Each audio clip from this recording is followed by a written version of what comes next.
Saudações, vigia das pessoas. Estamos vendo a série Classe VIP. Essa série tem por objetivo estudar a Bíblia diariamente.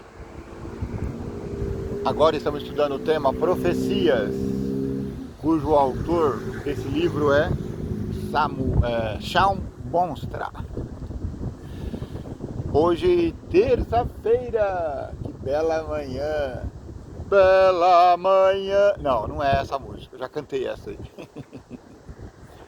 O dia não sei do regresso do esposo, mas pelos sinais sigo esperançoso,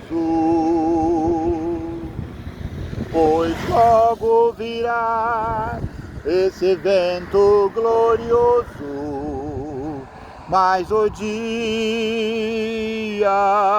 não sei. Cristo vem, vigiemos e oremos, Ele vem. Aleluia, aleluia, sobre nuvens virá com os anjos da glória, mas o dia eu não sei.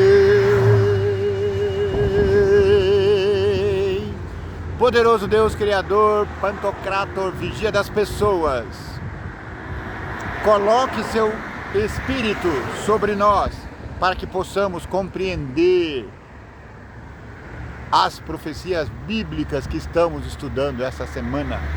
Em nome de Jesus pedimos e agradecemos. Amém. A lição desse trimestre, que vai até junho: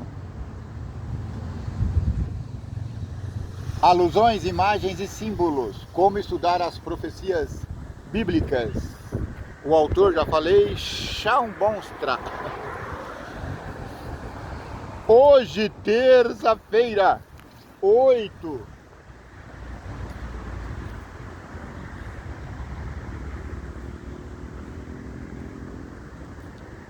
Perdão, meu marca-página fugiu, saiu voando. Hoje, terça-feira, 8 de abril, ano jubileu. A pergunta de Isaac: onde está o cordeiro? Ontem nós falamos da experiência de Abraão.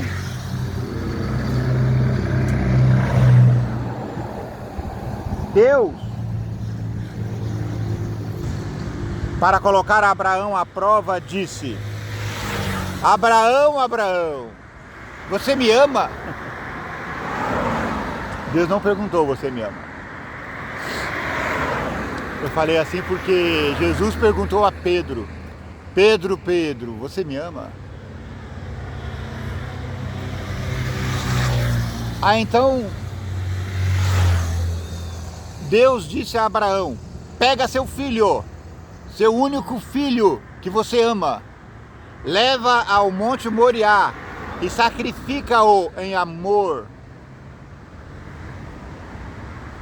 por amor de mim. A primeira menção bíblica a um cordeiro, em hebraico sheh, ocorre na mesma história em que o amor é mencionado. Amor e cordeiro, olha que legal. Gênesis 22, que nós lemos ontem. O cordeiro, claro, é um dos símbolos mais frequentes do Apocalipse, onde Jesus é chamado de cordeiro mais de 20 vezes.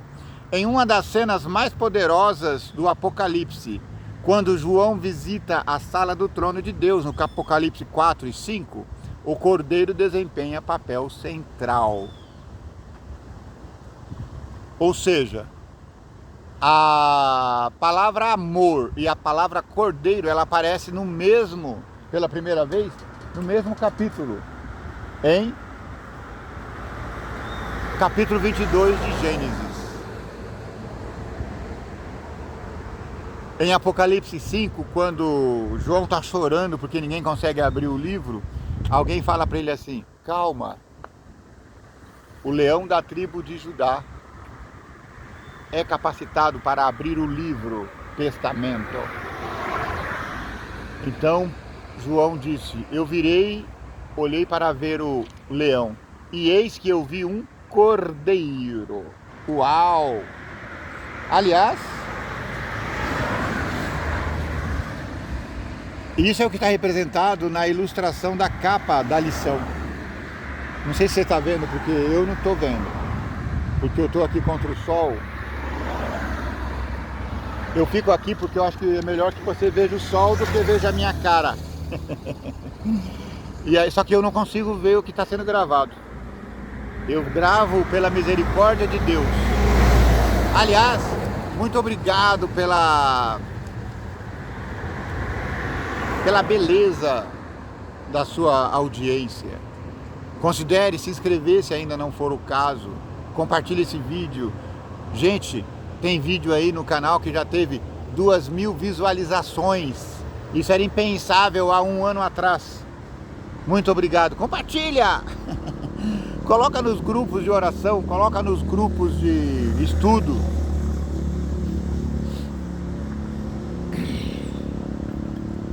A história de Isaac nos ajuda a entender como os cordeiros são usados de modo simbólico? Sim. Porque o cordeiro apareceu na história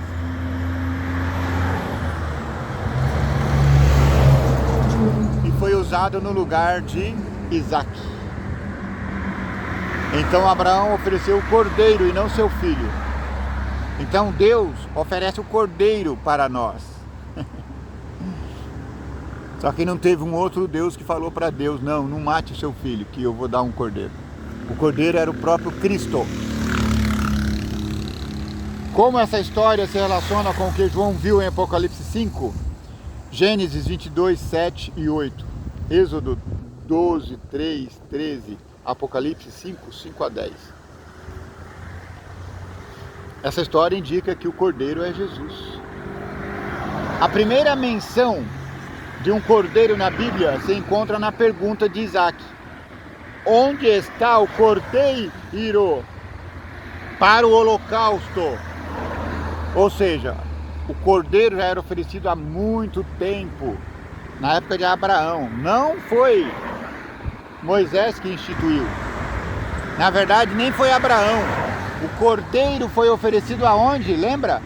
Lá em Gênesis, quando o homem pecou, Deus matou um cordeiro e fez roupas para eles de cordeiro, para substituir as roupas de figueira. Ou seja, Deus deu salvação e proteção permanente. O restante da Bíblia responde a essa pergunta em muitos detalhes.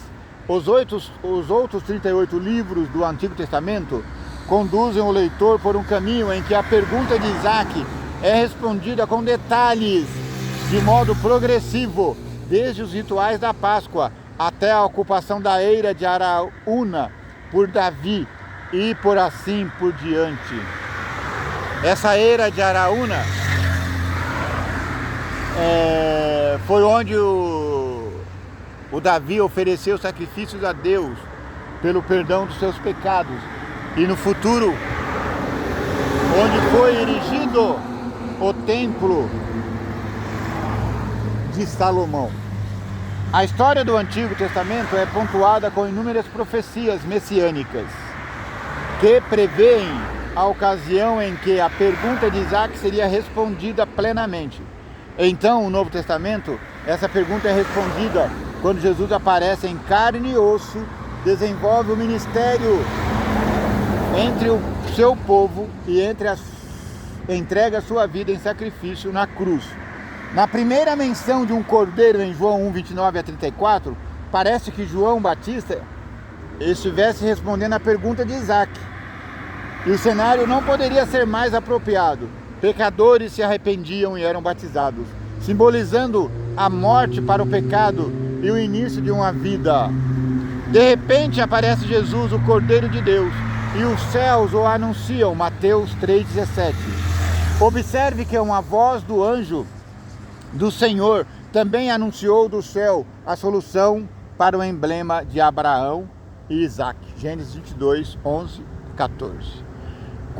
Quando juntamos todas as peças, fica claro que Jesus Cristo é o Cordeiro de Deus, é o nosso substituto. Isso ajuda na compreensão do Cordeiro morto, visto por João. Tá vendo? A Bíblia responde a si mesma. Quem foi o Cordeiro que João viu? Por isso o ilustrador colocou uma cruz na capa da lição. O Cordeiro visto por João é Jesus Cristo, com a mão furada pelos cravos. Porque saber que Jesus Cristo é nosso substituto é essencial para a nossa salvação.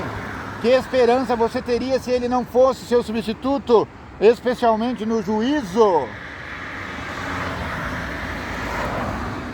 Esperança nenhuma, porque não há entre os viventes um justo sequer.